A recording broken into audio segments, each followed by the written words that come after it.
po ay ang ating pag-uusapan ang tungkol po sa paggamit ng gamot na insulin. Mahalaga po ba yung insulin sa ating buhay at sa ating katawan?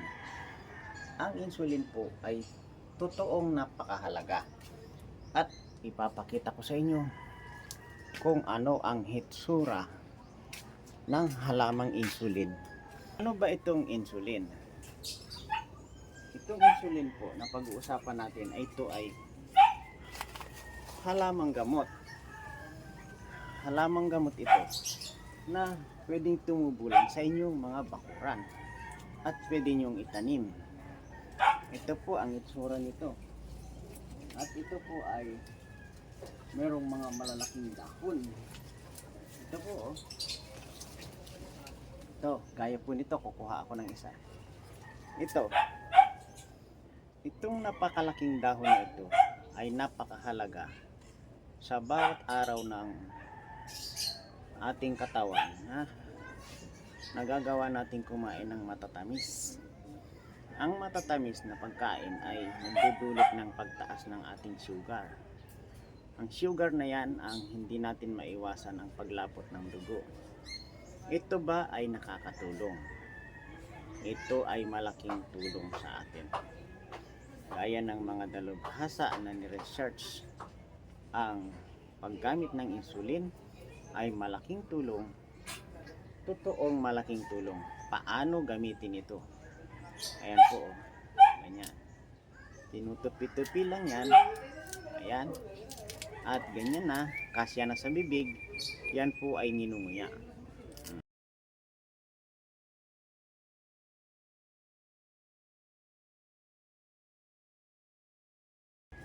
Ang lasa po nito ay maasim-asim.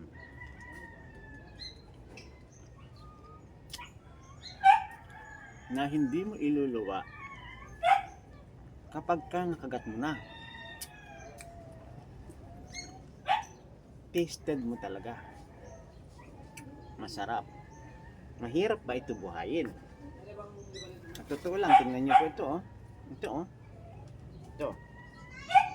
Ito po ay sanga lamang ng insulin na tinabas ko at ito ay ibinalibag ko dito.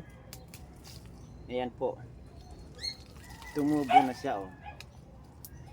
Ayan, tumubo na siya. Ayan, totally may sariwa na siyang dahon. Ayan oh. Madali lang po na itanim at buhayin ang insulin na sagot sa inyong matataas ang sugar. Kaya ano pang gagawin natin? Magtanim sa inyong bakuran. Kahit sa paso ay nabubuhay po. Gaya nito. Oh. Ito po kasi ay styro. Yan. Oh. Styro yan. Dito lang siya nabuhay. Kaya kung poproblemahin nyo, hindi po problemang itanim si insulin. Yan. Tanim na para mayroon kang pampababa ng sugar. Ano pa? Sama na kayo.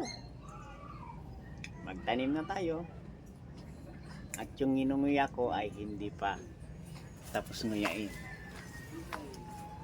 Sa susunod pong muli, isa pang mabisang gamot ang ating isasama sa inyong mga mapapanood.